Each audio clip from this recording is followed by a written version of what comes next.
जसं आता social media वगैरे यूज करतात किंवा फोनवर बऱ्याच अशा काही साईट्स वगैरे आहेत, ते मुलं आताचं जे यंग जनरेशन आहे त्या गोष्टी बघत राहतात. त्यामुळे त्यांचं जे मन आहे ते विचलित होत असतं आणि त्यांचा जो फोकस आहे तो डिस्टर्ब होत असतो. तर त्यांनी त्यांचं मन शांत ठेवण्यासाठी काय करायला पाहिजे, की जेणेकरून त्या गोष्टीकडे त्यांचं लक्ष जाणार आहे? ओके. तर बघा, बुद्धांनी सांगितलेलं आहे, मन एकाग्र करण्यासाठी, माइंड एकाग्र करण्यासाठी आणि स्वतःवरती कंट्रोल मिळवण्यासाठी तथागतांनी सांगितलेलं ध्यान हे प्रत्येकाने केलं पाहिजे. कारण उपासकजी बघा, आज संपूर्ण विश्वामध्ये बुद्धांचं ध्यान केलं जातं. हो. हे का नाही? पण भारतामध्ये आपल्याला आपल्या तरुणांमध्ये जेवढा या ध्यानाविषयी प्रचार प्रसार व्हायला हवा होता, हो. तेवढा आपल्याकडे दिसत नाही. हो. आज चायनामध्ये, जापानमध्ये, थायलंडमध्ये किंवा व्हिएतनाम, म्यानमारमध्ये आपण बघतो की वयाच्या 5व्या वर्षी मुलाला विपश्यना शिबिरासाठी पाठवतात. हो. त्याला विहारामध्ये पाठवतात, त्याला मॉनेस्ट्रीमध्ये पाठवतात, त्याला ध्यान साधना शिकून घेण्यासाठी पाठवतात.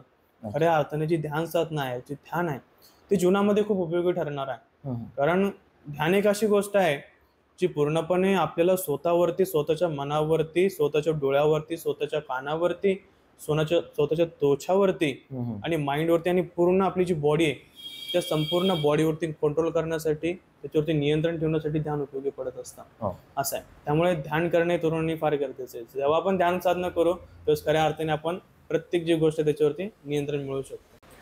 आणि आता तरुण बराच जो तरुण आहे तो एकटा राहायला त्याला पसंत आहे, त्याच्या गोष्टीमध्ये गुंतलेला असतो.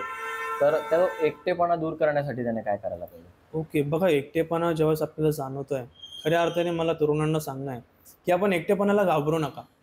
कारण तुम्हाला सांगतो, एकटेपणामध्ये माणूस विश्व उभं करू शकतो. भगवान बुद्धाने एकांतामध्ये पूर्ण ज्ञानप्राप्ती करून घेतली. मोठ्या मोठ्या संतांनी एकांतामध्ये पूर्ण ज्ञान संचित करून घेतला. काही लोक आपण त्यांच्या हिस्ट्री वाचतो, त्यांनी एकांतामध्ये एवढ्या काही गोष्टी संचित केल्या की की अविस्मरणीय आहेत आणि त्या आपण समजू नाही शकत, पण त्या गोष्टी झालेल्या आहेत. खऱ्या अर्थाने एकटेपणा ज्याला आपण म्हणतो त्याला आपण एकांतवास म्हणू. आणि त्या एकांतामध्ये आपण स्वतःचं चिंतन करा, आपल्या ध्येयाचं चिंतन करा, आपल्याला काय बनायचं त्याचं चिंतन करा आणि एकटे राहून आपण खऱ्या अर्थाने बऱ्याच गोष्टी साध्य करू शकतो. एकटे राहणं म्हणजे स्वतःला कोंडून घेणं नाही, तर या मोहमायापासून एकटं राहणं, या लोभापासून एकटं राहणं, या क्रोधापासून एकटं राहणं आणि या मतलबी दुनियेपासून एकटं राहणं, त्याला एकांतवास करा. असं आहे. त्यावेळेस खऱ्या अर्थाने तुमचा जो एकटापणा आहे तो दूरही होईल आणि त्या एकांतामुळे तुम्हाला खूप साऱ्या गोष्टी फ्युचरमध्ये फायदा पण होईल. असं आहे. आताचा जो तरुण आहे तर तो स्वतःला मॉडर्न म्हणतो आणि आपली जी संस्कृती आहे तो विसरत चाललेला आहे. तर आताच्या तरुणाने मॉडर्न राहून आपली संस्कृती कशी जपायला पाहिजे? अगदी बरोबर आहे. आपली जी संस्कृती आलेली आतापर्यंत भारतामध्ये, गुरु शिष्याची एक परंपरा आहे. आई वडिलांची आणि पुत्राची एक परंपरा आहे. बहीण भावाचं एक नातं आहे, वडील पुत्राचं एक नातं आहे, आई मुलाचं एक नातं आहे, आजी नातवांचं एक नातं आहे. ते नाते आपण सगळ्यांना त्या जागेवरती त्या पद्धतीनेच आपण ठेवली पाहिजे. ठीक आहे. खऱ्या अर्थाने आज आपण बघतो की घरामध्ये मुलांचे फार वादविवाद होतात. बरीच चिडचिड होती, बरेचसे मतभेद देखील होतात. ठीक आहे. खरोखर तथागतांनी सांगितलेला जो मार्ग आहे तो खरोखर परिवारासोबत आपण जीवन जगलं पाहिजे. परिवाराला आपण सत्कर्माच्या मार्गावरती आणलं पाहिजे, परिवाराला आपण पुण्यकर्माच्या मार्गावरती आणलं पाहिजे. आणि तथागत सांगतात, आयुष्यामध्ये प्रत्येकाला काहीतरी उत्तम मंगल करायचं असतं. प्रत्येकाला वाटतं की आपण काहीतरी चांगले सत्कर्म पुण्यकर्म केले पाहिजे. माता पिताच पठ्ठानं पुत्तधारस्य संगहो अनाकुलाच कम्मंता एतं मंगलमुक्तो. जीवनामध्ये तुम्हाला जर काहीतरी पुण्यकर्म करायचं आहे, जीवनामध्ये तुम्हाला जर जगत असताना काही उत्तम मंगल करायचं असेल, तर तुम्ही कुठल्या मंदिरामध्ये नका जाऊ, तुम्ही कुठल्या भजनासाठी नका जाऊ, तुम्ही कुठल्या पूजा पाठाला नका जाऊ. तथागत सांगतात, तुम्ही खऱ्या अर्थाने तुमच्या आईवडिलांची सेवा करा. खऱ्या अर्थाने तुम्ही तुमच्या आईवडिलांची सेवा करा. तथागत सांगतात, हेच खूप मोठं उत्तम मंगल आहे. तुम्हाला कुठलाही देव पूजायची गरज नाही, कुठल्याही मंदिरामध्ये जायची गरज नाही.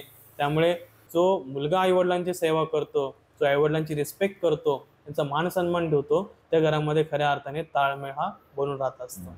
जसं घरच्या लोकांसोबत नातेसंबंध असतात तरुणांचे, तसंच कॉलेजमध्ये गेल्यानंतर त्यांना एखाद्या व्यक्तीवर प्रेम होतं किंवा त्या गोष्टीमध्ये ते आपण म्हणू शकतो त्या गोष्टीच्या ते आहारी जातात किंवा कंटिन्युअसली त्याच गोष्टीबद्दल विचार करत असतात, त्या व्यक्तीबद्दल विचार करत असतात.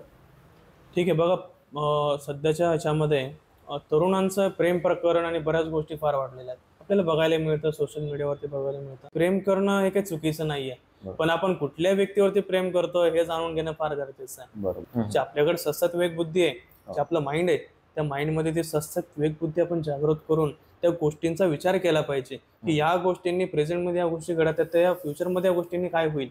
हे का नाही, खऱ्या अर्थाने प्रेम करणं चुकीचं नाहीये, पण प्रेम आपण कुठल्याही व्यक्तीवरती करतोय फार गरजेचं आहे. तुम्ही आई वडिलांवरती प्रेम करा, तुम्ही तुमच्या स्वतःवरती प्रेम करा, तुम्ही तुमच्या स्वभावावरती प्रेम करा, तुम्ही तुमच्या वागणुकीवरती प्रेम करा, तुम्ही तुमच्या ध्येयावरती प्रेम करा.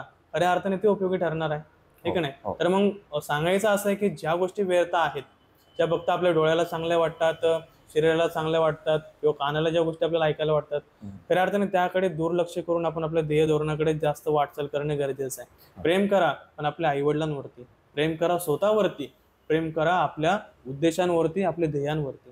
तेव्हा खऱ्या अर्थाने आपण जीवनामध्ये काहीतरी साध्य करू शकतो.